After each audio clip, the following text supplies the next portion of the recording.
Assalamualaikum warahmatullahi wabarakatuh. Perkenalkan, nama saya Vita Mai Septiani dari SMK Negeri 1 Pelosok Klaten.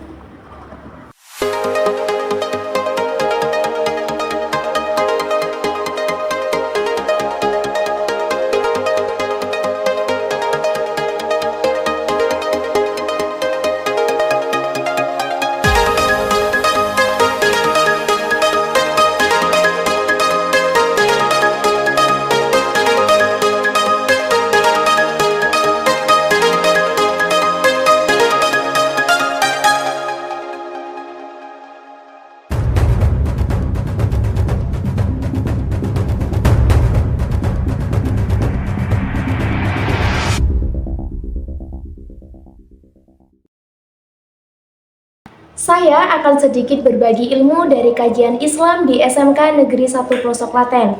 Semoga bermanfaat dan dapat menjadi bekal di Ramadan ini ya teman-teman.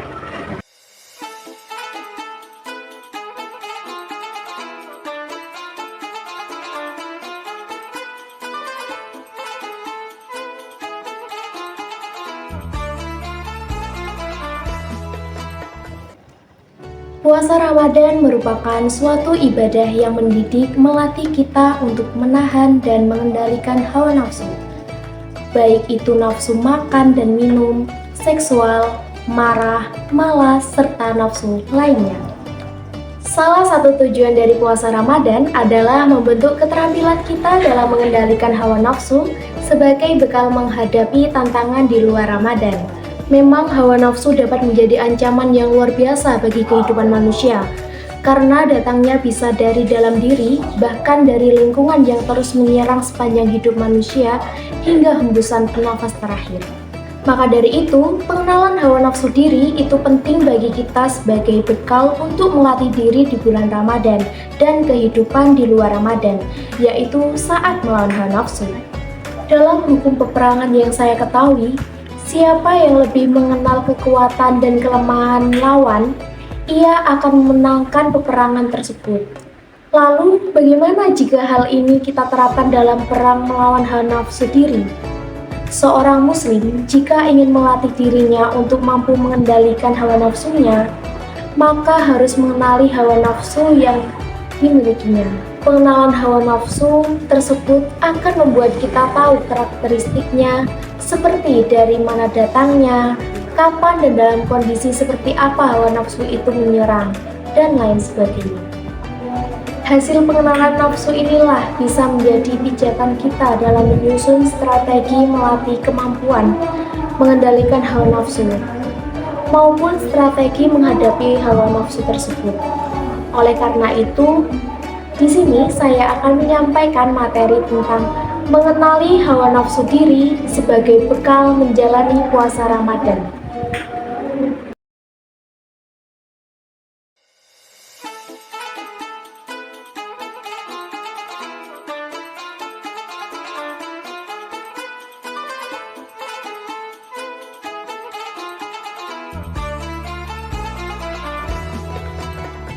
Untuk bisa mengenali hawa nafsu diri, maka kita perlu pengetahuan hawa nafsu dari Al-Quran, serta dapat dilakukan dengan pendekatan empiris dengan mengamati dan menggali data pengalaman diri dalam hal tersebut. Kalau kita cari di Wikipedia, hawa nafsu atau nafsu adalah keinginan, kecenderungan, dorongan hati yang kuat, atau keinginan intens terhadap suatu objek atau situasi untuk pemenuhan emosi tertentu. Sedangkan hawa nafsu dalam tinjauan Al-Quran terdapat 3 istilah. Yang pertama, hawa atau ahwa disebut 29 kali dan hanya diterjemahkan sebagai hawa nafsu atau nafsu. Yang kedua, sahwat disebut 5 kali diterjemahkan sebagai hawa nafsu atau sahwat. Yang ketiga, nafsa atau nafsun diterjemahkan sebagai hawa nafsu atau nafsu disebut 3 kali, di ayat lain diterjemahkan sebagai jiwa atau roh. Dari penelusuran ayat-ayat tersebut, kita akan mengetahui karakteristik hawa nafsu secara umum sebagai berikut. Yang pertama, hawa nafsu sebagai fitrah dasar manusia. Dalam Quran Surat Yusuf ayat 53. dan aku tidak membebaskan diriku dari kesalahan, karena sesungguhnya nafsu itu selalu menyuruh kepada kejahatan, kecuali nafsu yang diberi rahmat oleh Tuhanku. Sesungguhnya Tuhanku Maha Pengampun lagi Maha Penyayang. Dari ayat tersebut kita dapat mengetahui bahwasanya hawa nafsu atau syahwat merupakan fitrah dasar manusia yang bisa merusak dan bisa pula membangun. Yang kedua, hawa nafsu senantiasa menuntut untuk dipenuhi, namun sulit untuk terpuaskan. Dalam Al-Quran Surat Al-A'raf ayat 176, Allah berfirman, "Dan kalau kami menghendaki, sesungguhnya kami tinggikan derajatnya dengan ayat-ayat itu. Tetapi dia cenderung kepada dunia dan menuruti hawa nafsunya yang rendah. Maka perumpamaannya seperti anjing, jika kamu menghalaunya, diulurkannya lidahnya, dan jika kamu membiarkannya, dia mengulurkan lidahnya juga. Demikian itulah perumpamaan orang-orang yang mendustakan ayat-ayat kami. Maka ceritakanlah kepada mereka kisah-kisah itu agar mereka berpikir." Perumpamaan dalam ayat tersebut memberikan kita sebuah gambaran bahwa orang yang mengikuti hawa nafsu selalu menuntut untuk dipenuhi dan tidak akan pernah puas. Fenomena tersebut dapat dijelaskan dalam psikoterapi dengan adanya penyakit kecanduan seperti kecanduan narkoba, video porno, dan lain-lain, di mana seseorang yang kecanduan tidak dapat mengendalikan keinginannya dan terus menuntut untuk dipenuhi. Namun, semakin dipenuhi, semakin ia menginginkannya kembali, sehingga akan terus melakukan perbuatan itu sampai mengalahkan selainnya. Yang ketiga, hawa nafsu dapat merusak, manakala tanpa ilmu pengetahuan atau sekedar sangkaan belaka. Dalam Quran Surat Al-An'am ayat 119, Allah berfirman, "Mengapa kamu tidak mau memakan binatang-binatang yang halal yang disebut nama Allah ketika menyembelihnya? Padahal sesungguhnya Allah telah menjelaskan kepada kamu apa yang diharamkannya atasmu, kecuali apa yang terpaksa kamu memakannya. Dan sesungguhnya kebanyakan dari manusia benar-benar hendak menyesatkan orang lain dengan hawa nafsu mereka tanpa pengetahuan. Sesungguhnya Tuhanmu, Dialah yang lebih mengetahui orang-orang yang melampaui batas." Dan dalam surat Ar-Rum ayat 29, An-Naml ayat 55 serta An-Najm ayat 21-23 menjelaskan bahwasanya seseorang akan bisa sesat, menjadi zalim, berperilaku merusak, bahkan sirik karena mengikuti hawa nafsunya tanpa pengetahuan. Yang keempat, bentuk dan jenis hawa nafsu sangat beragam. Bahkan seluruh kesenangan di dunia bisa menjadi hawa nafsu. Informasi dalam Quran Surat Al-Imran ayat 14 disebutkan bahwa wanita atau lawan jenis, anak-anak, harta, emas, perak, kuda, sawah ladang, dan seterusnya, semua itu bisa menjadi kesenangan hidup di dunia. Di Quran Surat Al-A'raf ayat 81 dan An-Naml ayat 55, kita belajar dari kisah kaum Nabi Lut, di mana hawa nafsu mendorong mayoritas orang untuk berhubungan sesama jenis. Di surat Al-Maidah ayat 30, kita akan mengetahui adanya hawa nafsu untuk membunuh karena dendam atau amarah, seperti kasus Qabil dan Habil, dan masih banyak ayat-ayat lainnya. Dari sini kita belajar, semua yang bersifat kesenangan di dunia menjadi hawa nafsu, apalagi dalam kehidupan modern sekarang ini, yang cenderung bebas, sehingga objek pemuasan dan cara pemenuhan hawa nafsu jauh lebih beragam dan menggoda. Yang kelima, mengikuti hawa nafsu tanpa pengetahuan dapat membawa pada kesesatan, kerugian, kebinasaan, berpaling dari kebenaran, tidak akan mendapat petunjuk dan perlindungan serta pemeliharaan dari Allah. Dikunci mati akal pikirannya. Teman-teman sebenarnya dapat mengetahui hal ini dalam Quran Surat Al-Qasas ayat 50, kemudian Quran Surat Al-Mu'minun ayat 17, Al-Ma'idah ayat 30, Al-Baqarah ayat 145, Al-Kahfi ayat 28, An-Nisa ayat 27, Arab ayat 37, Al-Baqarah ayat 120, Al-Jathiyah ayat 23, dan Quran Surat Muhammad ayat 16. Subhanallah, dari ayat-ayat Al-Quran, akhirnya kita tahu bahwasanya hawa nafsu merupakan fitrah dasar manusia yang memiliki dampak positif dan negatif. Dengan hawa nafsu manusia bisa melestarikan keturunannya, saling berkompetisi untuk membawa kemajuan. Berbagai teknologi tercipta dan dapat membangun sebuah peradaban. Namun, apabila hawa nafsu diikuti tanpa akal dan ilmu pengetahuan, akan membawa dampak negatif seperti merusak, membawa kesesatan, kebinasaan, menjauhkan diri dari kebenaran, bahkan membawa diri kepada kesyirikan. Oleh karena itu, hawa nafsu tanpa akal pengetahuan harus dilawan, ditahan untuk tidak dipenuhi. Menuruti hawa nafsu tidak ada habisnya, sedangkan kenikmatan yang dapat hanya sementara bahkan berujung pada derita di dunia hingga di akhirat. Setelah kita tahu karakteristik hawa nafsu dari Al-Quran, maka saatnya kita amati hawa nafsu dari kita sendiri dengan cara mereview pengalaman sebelumnya yang mencerminkan pemenuhan hawa nafsu tanpa pengetahuan. Apa saja yang harus diamati? 1. Objek. 2. Proses munculnya hasrat. 3. Situasi yang mendukung munculnya hasrat. 4. Cara pemenuhannya. 5. Proses pemilihan cara pemenuhan hasratnya. Data-data tersebut akan menjadi bekal untuk memikirkan strategi atau upaya agar tidak terjerumus kembali ke dalam perilaku yang sama. Anjuran untuk beriktikaf pada malam hari di dalam Ramadan, salah satunya dengan diisi dengan evaluasi hawa nafsu diri dan pemecahannya.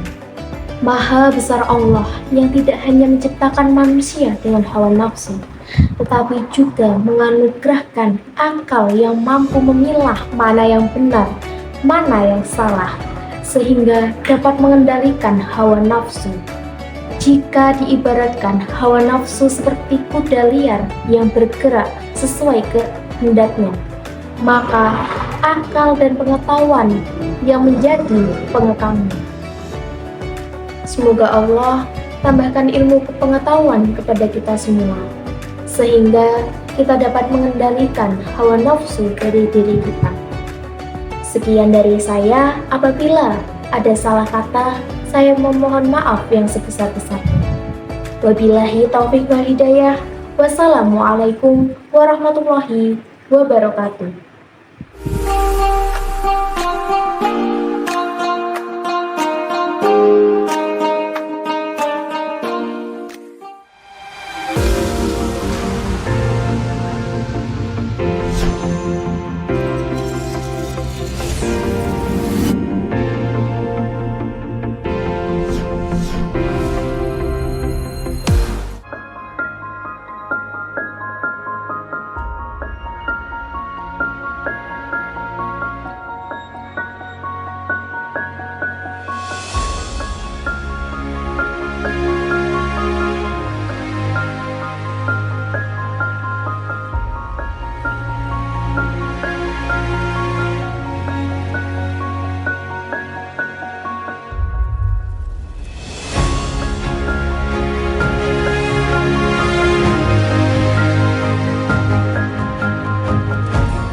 SMK Negeri 1 Pelosok Klaten merupakan lembaga pendidikan yang memuat banyak sekali keberagaman di sana.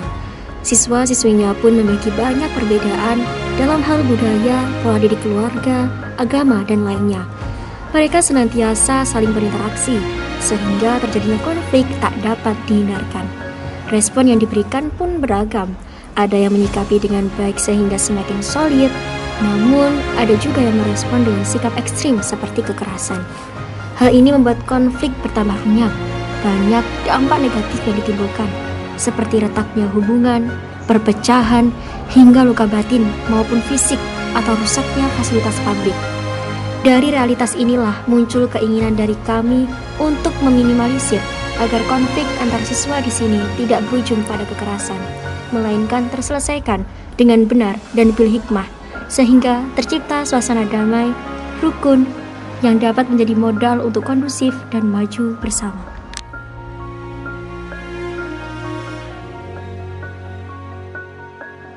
Perkenalkan, saya Ninda Binti Lestari dari kelas 12 Agribisnis Tanaman Pangan dan Hortikultura.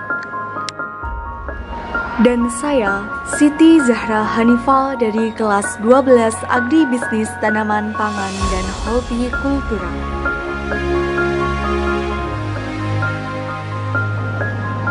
Kami adalah pencetus ide Imas Kencana sebagai pelopor moderasi beragama di SMK Negeri 1 Pelosok Klaten.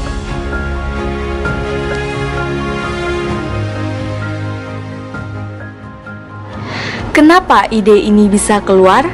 Yang pertama, karena dengan menerapkan moderasi beragama bisa menghindarkan kita dari sikap ekstrim, sehingga dapat hidup rukun berdampingan dengan beragam perbedaan, serta senantiasa menjunjung tinggi nilai-nilai kemanusiaan. Apalagi ada nilai anti kekerasan, musyawarah, dan toleran di dalamnya yang dapat menjadi dasar untuk menyelesaikan suatu konflik agar tidak berujung pada kekerasan. Yang kedua, karena tidak akan ada perubahan jika tidak ada yang mengawali. Maka dari itu, butuh adanya pelopor untuk menyelesaikan masalah tersebut. Dalam hal ini adalah Imas Kencana, karena mereka adalah pemuda-pemudi yang memang dicetak untuk menjadi pelopor atau agen perubahan ke arah yang baik di SMK Negeri 1 Pelosok Klaten. Tentunya tidak bergerak sendiri, melainkan bersama-sama dengan mereka yang memiliki visi misi yang sama, sehingga akan tersusun suatu program bersama yang terencana, terstruktur, mengarah pada pencapaian tujuan dengan efektif dan efisien. Bahkan saling memotivasi dan memberi solusi terkait tantangan yang dihadapi ke depan. Untuk membuat solusi yang tepat, cari tahu dahulu sebab terjadinya konflik yang berujung pada kekerasan. Ternyata banyak hal yang dapat menjadi faktor pemicunya. Yang pertama yakni karena faktor internal, seperti meningkatnya emosi sehingga tidak dapat berpikir jernih dan bertindak sesuai dorongan nafsu yang kuat, faktor biologis dan ilmu serta tanaman nilai yang dimiliki.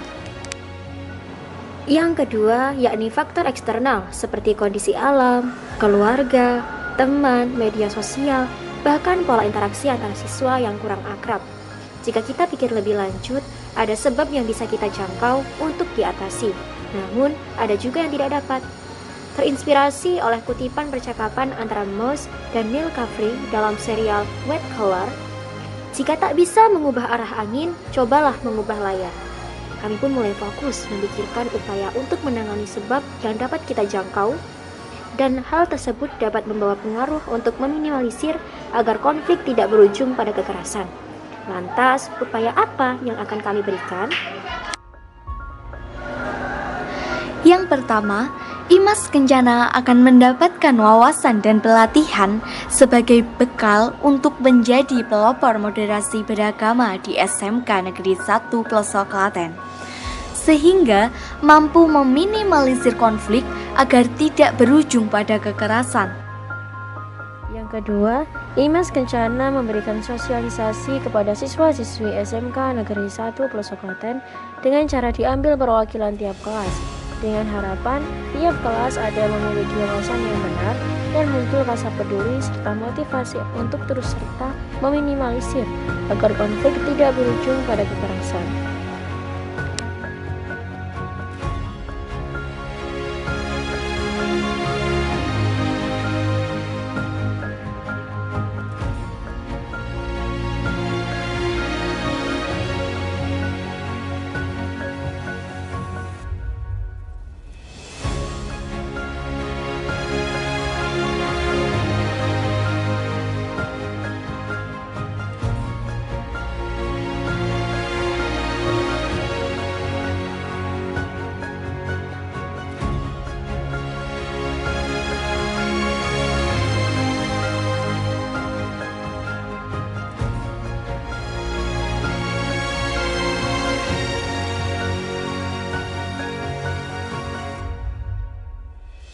Perkenalkan, kami dari Duta IMAS Kencana 2022 ingin menyampaikan sedikit sosialisasi tentang moderasi beragama yang akan disampaikan oleh rekan saya.